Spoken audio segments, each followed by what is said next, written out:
23 DCCR 0167. Ms. Joseph is on probation for assault of a peace officer. There's a motion to revoke, and will she waive the formal reading of the motion? Yes. Ms. Joseph, I have a motion to revoke your unadjudicated probation. It shows that you were placed on probation December 11th of 2023 for assault on a peace officer, and that was a 5-year deferred probation. Is that correct? Yes, ma'am.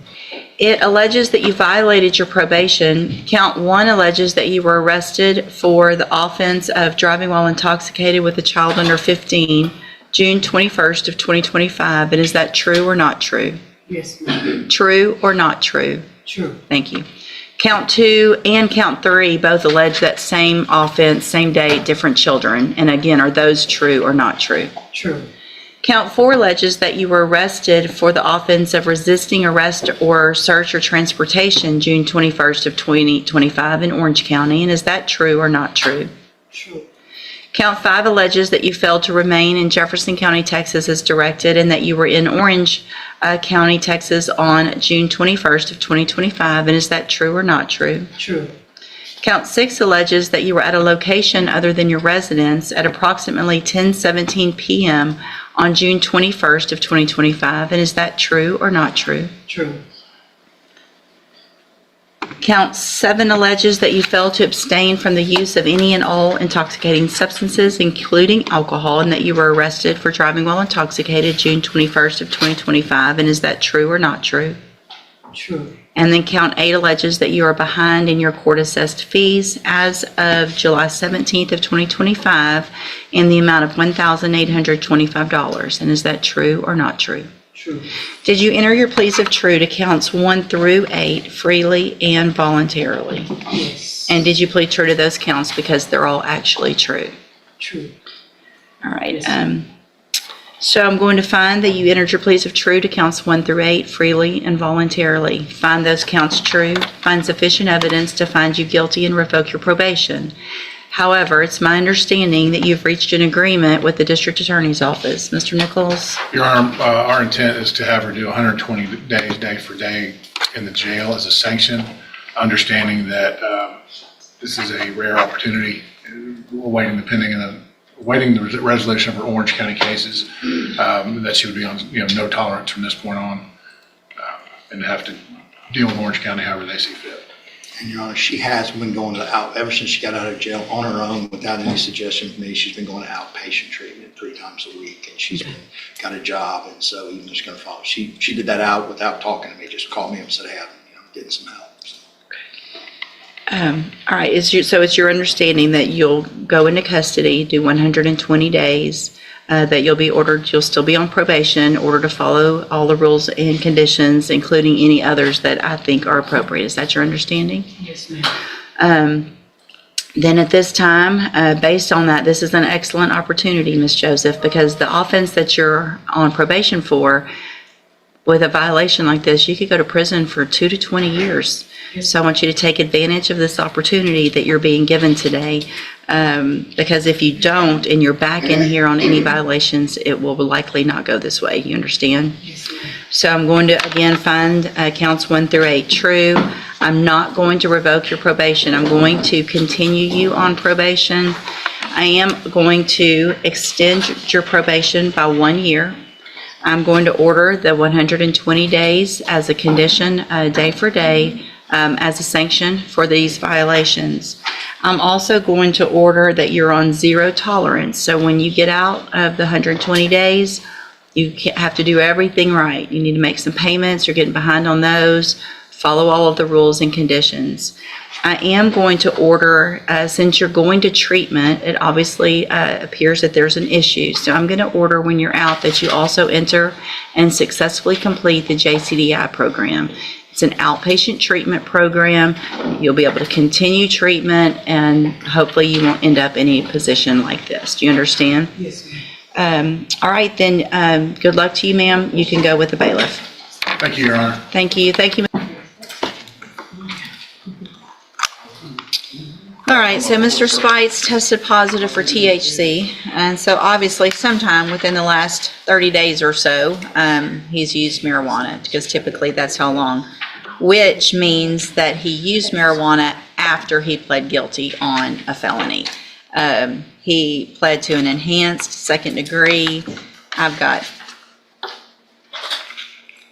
pages of criminal history here. And you would think, Mr. Spites, that based on what Ms. Hawkins is telling me about your family situation and your children, that you would be able to figure this out on your own and stay clean so that you didn't, number one, go to prison. I don't even have to accept this plea agreement.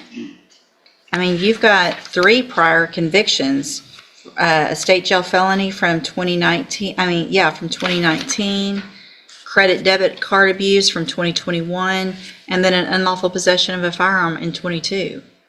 None of those cases did you receive probation, which is probably why Ms. Malfino made that offer to try to get you on the right track. And Ms. Hawkins did a great job of getting you a probation offer on your case or cases. If I may, Yeah. part of the reasoning behind that offer that Ms. Hawkins and I discussed was that jurisdictional type issue that she addressed with the court, and also the fact that there ended up being no restitution that's owed to any individual. Okay. And I appreciate that argument that Ms. Hawkins made, but it's also important, and I would hope that other judges in other counties would find it just as important, that if you're going to get charged, wherever you're going to get charged, that they take into consideration that just because you didn't steal from someone in our county, you stole from someone in some county, right? And so we got you here, but somebody's a victim. And it's important to me, and hopefully important to every judge in the state of Texas, that we kind of look out for each other in each other's counties. So I get that you were just traveling through, probably lucky that we got you, because who knows what would have happened at that point if you ever would have gotten caught. And that's not fair, no matter what county the crime is actually committed in. Does that make sense? Based on everything that is being offered to you and what the pre-sentence talks about with regard to drug usage, the only way I'm going to go forward with this is with some inpatient ISF up front. So it's not necessarily meant to be a punishment. It will probably feel like it a little bit, but if you're going to be successful in the rest of your life and be there for your children, then you got to figure out how to stay clean and make some better decisions. So that's what's going to happen today. Any reason not to go forward with sentencing at this point? No, Your Honor. No, Your Honor. Just my only concern with that is the other pending cases in Fort Bend and Jackson County. I don't know if I simply take it. What are the court, or do you represent them in Fort Bend? Not And Fort Bend, Judge, no. I have his attorney's information up there. and what about the Harris County, I do represent that him. evading? I do represent him in Harris County.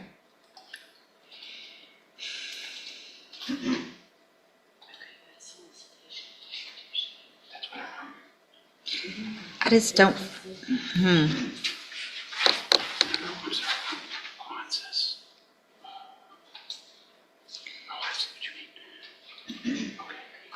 trying to think of logistically, because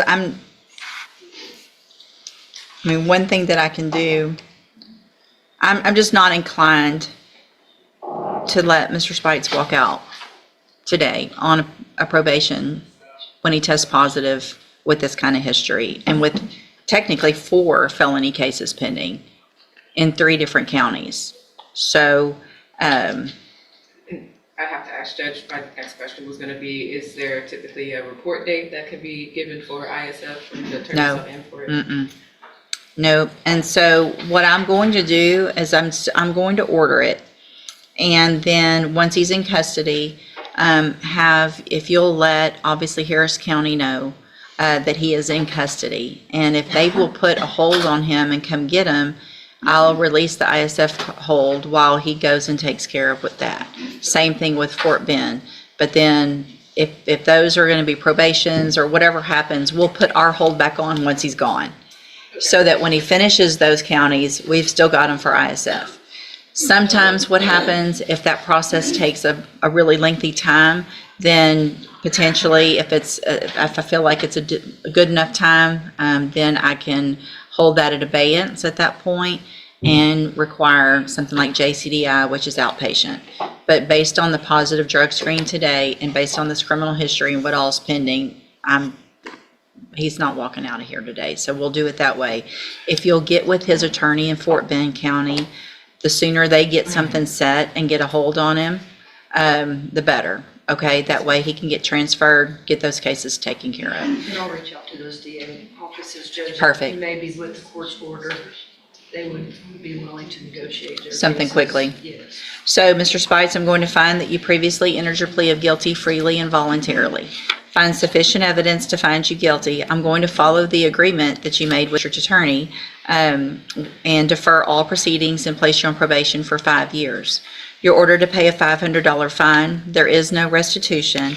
And you're ordered to enter and successfully complete. Mr. Spites, talk to her in a minute. Just listen to what I'm saying, okay? You're ordered to enter and successfully complete the substance abuse track of the ISF program. And if you do all of this, this is a great opportunity for you. I know it doesn't feel like it today, but you have a great opportunity in this case, number one, without another felony conviction, and to be able to serve any sentence while you're out on probation.